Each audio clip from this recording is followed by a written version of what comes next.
Right, welcome. Today we are behind the wheel of the V6 Renault Clio. Yes, that's not a mistake because we are behind the wheel of an absolute icon that we just lost control of. So this is actually my first time driving it in Gran Turismo 7, so not off to a best start, but right now it sounds absolutely incredible. Now the V6 Renault Clio is an absolute icon because Renault, what they did was absolutely crazy. Them looking at their really good selling family little vehicle, something that didn't really have that much power, and so you know what would be fun? Just like a V6 engine, throw it into the back of the vehicle. This is a mid-engine rear-wheel drive setup right here. It has an absolutely massive wide body kit compared to standard, so that alone, it was so crazy for the 2000s. This is what really set the new millennium off, and it was just absolutely amazing. Because the thing is, when you go into the interior, it looks like your normal Renault Clio. There's nothing that would make you think, hey, this is something special. And the fact is, vehicle comes on comfort soft tires.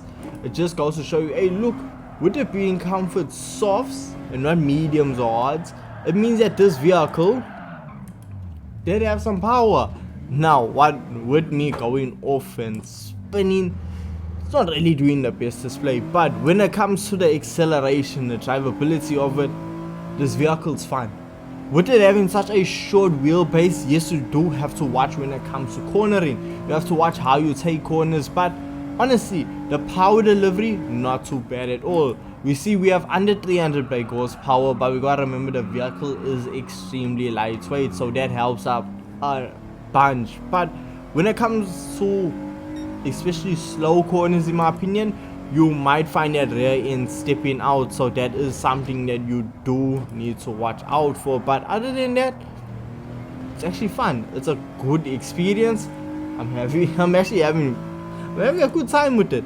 So when I saw with update 1.61 we can receive an engine swap for it, it really piqued my attention because this engine in it is so iconic. So to see that we actually gonna take the engine from this and throw it away to put something else in, it took me by surprise. So when it comes to the engine swap, now we see the engine swap we have available for this is actually coming out of the Subaru Impreza rally car. So we are putting the EJ20 engine into it, and we see initially it already bumps the power up from 229 brake horsepower up to 299.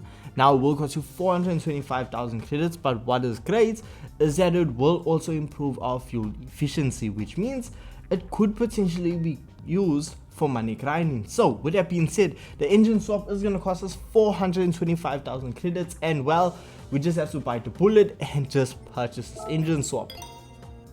Now in my opinion, I think it's actually kind of sacrilege to actually throw away the iconic V6 engine, but I'm also very open-minded due to the fact of, well, we can come into a tuning shop and throw some upgrades in it. But with it being a race car engine, as you can see, a lot of the parts are non-applicable. But thankfully, we do have one upgrade that should really make it worth it, and that is the high RPM turbocharger. Because we see, once we slap this on, the power shoots up to 788 brake horsepower, which is absolutely no joke. So we're gonna throw this in for 18,800 credits. That is an absolutely big boy turbocharger. But I think what's really gonna get me the most is the fact of the car doesn't sound like how it's supposed to. But I think that's common with, most engine swaps. So what we still need to do is add weight reduction, and we can see the weight is drastically dropping. Can we get under 1,000 kgs? Under 1,000 kgs, 788 brake horsepower. Oh, this is gonna be an absolute machine. Oh, I can't wait. But before we take it back out onto the circuit, we have to see the customization. So we see wide body kits. I don't know how we're able to add a wide body kit on a car this wide already, but we see for 25,000 credits we are able to just stretch the fenders out even more, make it even wider than before, which is just absolutely mad to me. Because look at that rear, look at where standard the rear wheel fits. It's sucking in, but it's not tucked in as far as compared to the new wide body kit. So 25,000 credit, you can make one of the widest cars in Gran Turismo 7. So yeah, now we see for customization, we have 2 options for a front lip, we have 1 option for side skirts, and then lastly we have 2 options for a rear wing and a type B. Woo, spicy. Then we still have racing items, your normal bonnet pin, tow hook. Can't add a roll cage to a car because the engine is in the back. There's no space for it, and we see no front grille customization. So customization, in my opinion, is actually quite limited, but I'm sure you can make it a lot spicier if needed. So yeah, let's go make this vehicle wide body. First experience is rapid. Oh boy, is it rapid.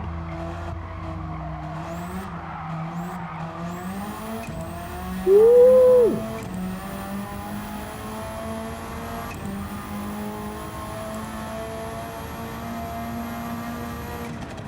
Immediately, I need to stretch the gears out. Listen.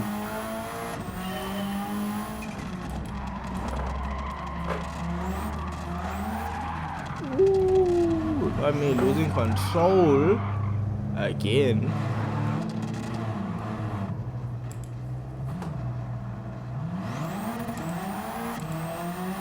Ooh. It hits both so quickly. Oh, it wants to run. Around a short circuit, this is gonna be an absolute monster. There's a rear end stepping out. I feel like I'm gonna have to fight the rear end quite a bit today.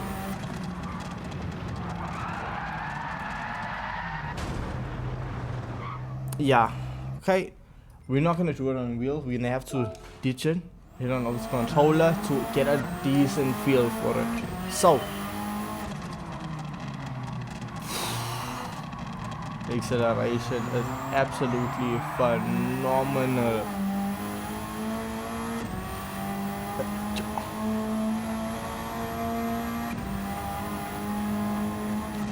No, it's actually, I was on the fence about taking the V6 out, but hearing this EJ20 scream like this,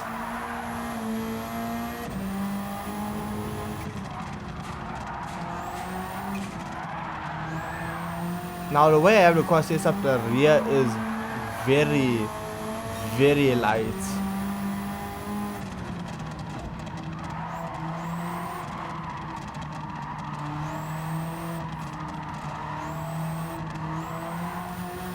But you saw, we took there quite planted. You can feel that this car is extremely lightweight. A bit too light, in fact.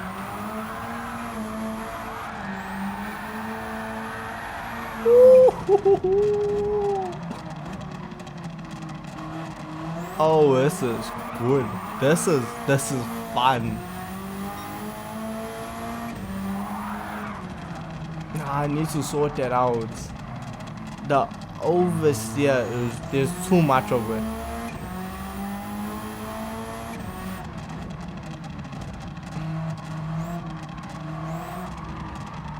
Come on, power.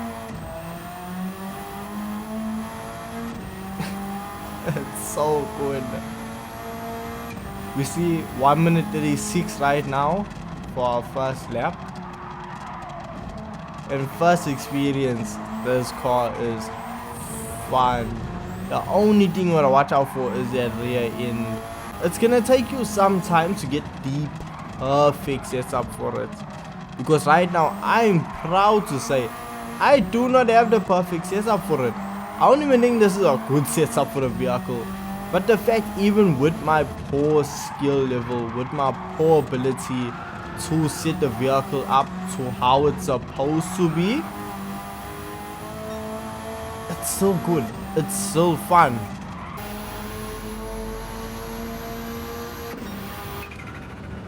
It's unbelievably good. It's so good. And I mean, look, you can set consistent lap times and fast lap times. In fact, the car is able to lay down its power. Yes, you do have moments where it's sideways, it's a bit all over the place, but it's still really easy to drive. It's extremely difficult.